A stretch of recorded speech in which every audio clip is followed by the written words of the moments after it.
Welcome back, children. In the previous video, we saw the transpiration. Okay, we saw that transpiration is the loss of water from the aerial part of the plant. Now, after the loss of water, even we can measure the amount of water lost by transpiration. And to measure the loss of water by the process of transpiration, we can perform these various activities. So, one by one we will see all these activities. Now see, your activity number 3 is to measure the rate of transpiration by weighing method. Okay, now see children, what we have to do in this case, we'll take a potted plant and then we'll cover this plant with a poly bag. Clear? And then we'll measure the weight of the plant. After that, now what we will do? First, we will cover the plant. Then we will measure the plant.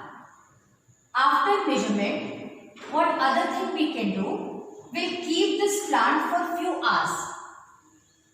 And third step is keep it for 2 to 3 hours. After that, once again, we will measure the plant. And our observation will be loss in weight. So these are the following steps that we have to perform while measuring the water lost by the process of transpiration.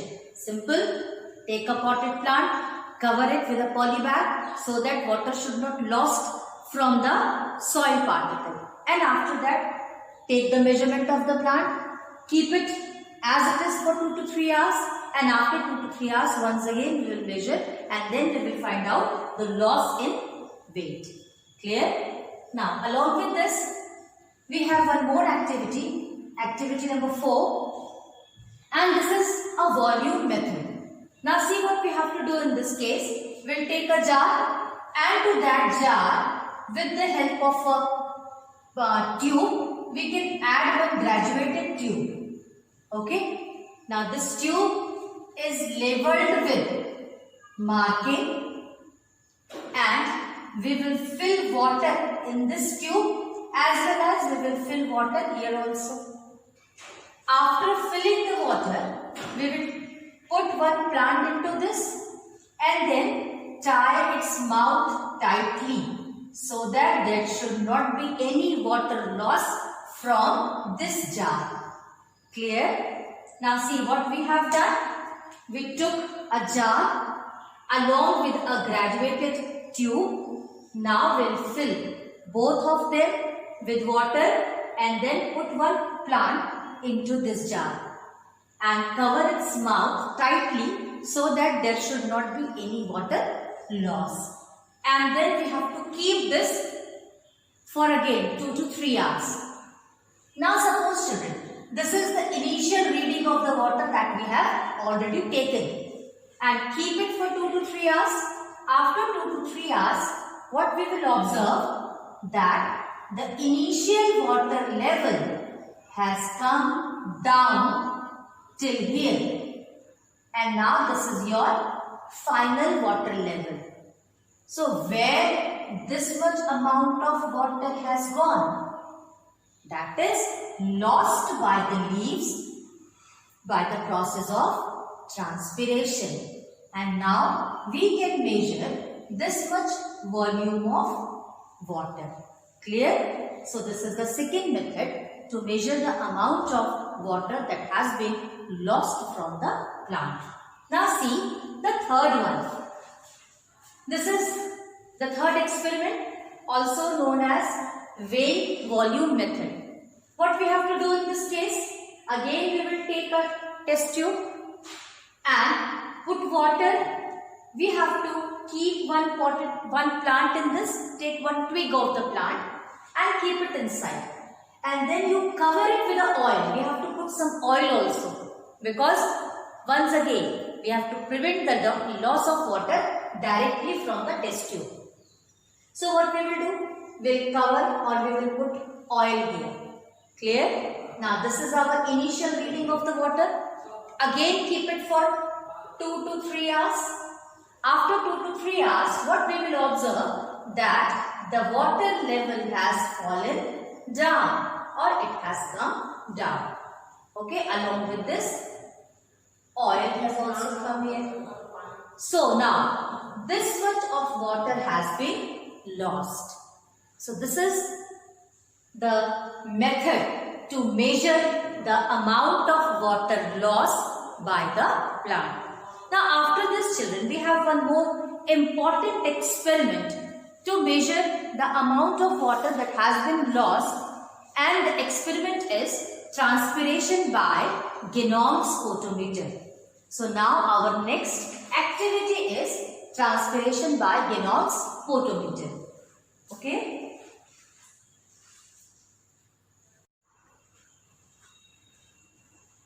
This is your experiment number 6. Okay? Genong's photometer. Now see, Genong's photometer is an instrument used to measure the rate of water uptake by leafy shoot. That is, how much amount of water has been taken by this shoot.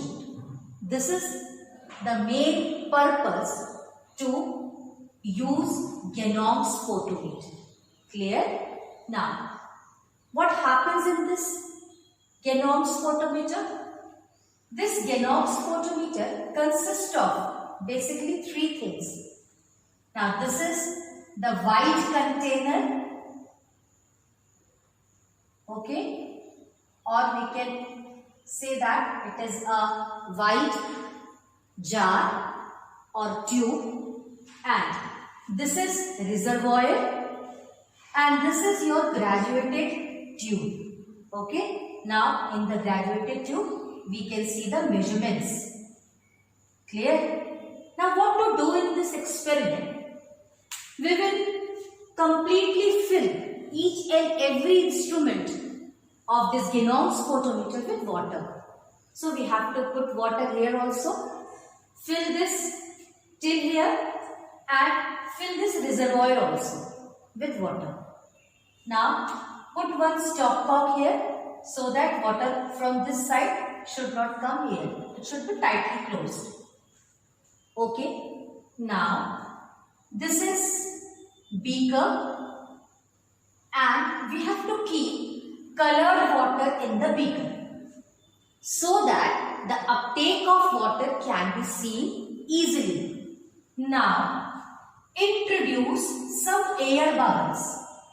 Clear? Before putting this graduated tube into the beaker, we have to fill or we have to put some air bubble inside this.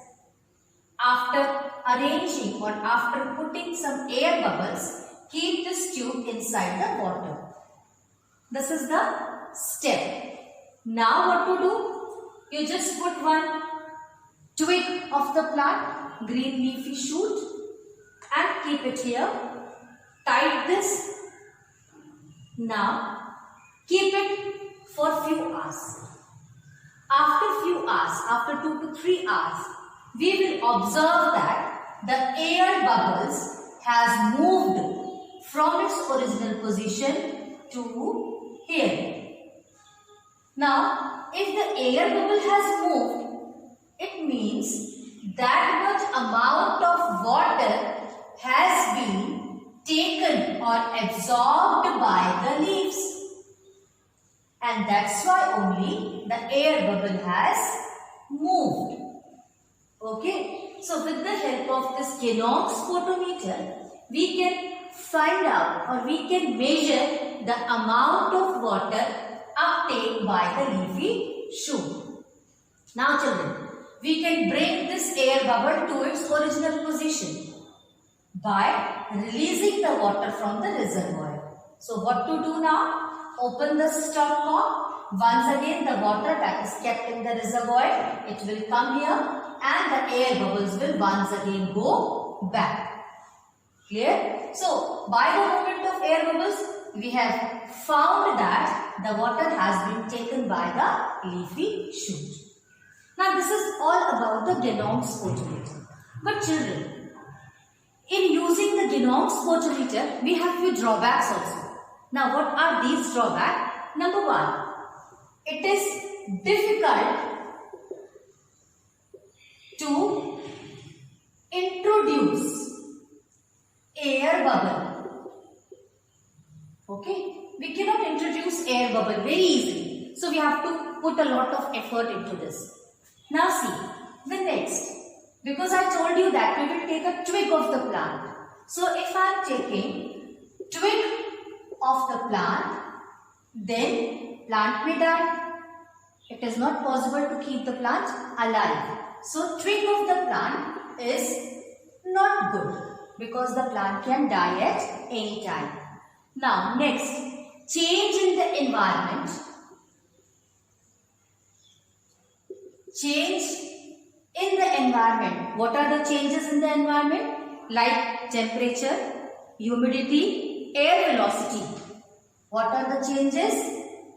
Temperature, humidity and air velocity affect air bubble. So this is also one of the important drawbacks of the putting or keeping Genong's photometer. And the last is photometer absorb or photometer measure the water absorbed by the shoot. It does not measure the loss of water. It only measures the water absorbed by the plant. So what is this? The water absorbed by the plant. Okay. So these are few drawbacks, but still this is an important experiment to find out the water uptake by the leafy shoots. Clear? Now children, our next topic will be kinds of transpiration, and this we will do in the next class. Till then, you all revise the transpiration and please revise all these activities. It's better in your notebook. You write down these activities along with the conclusion. Thank you.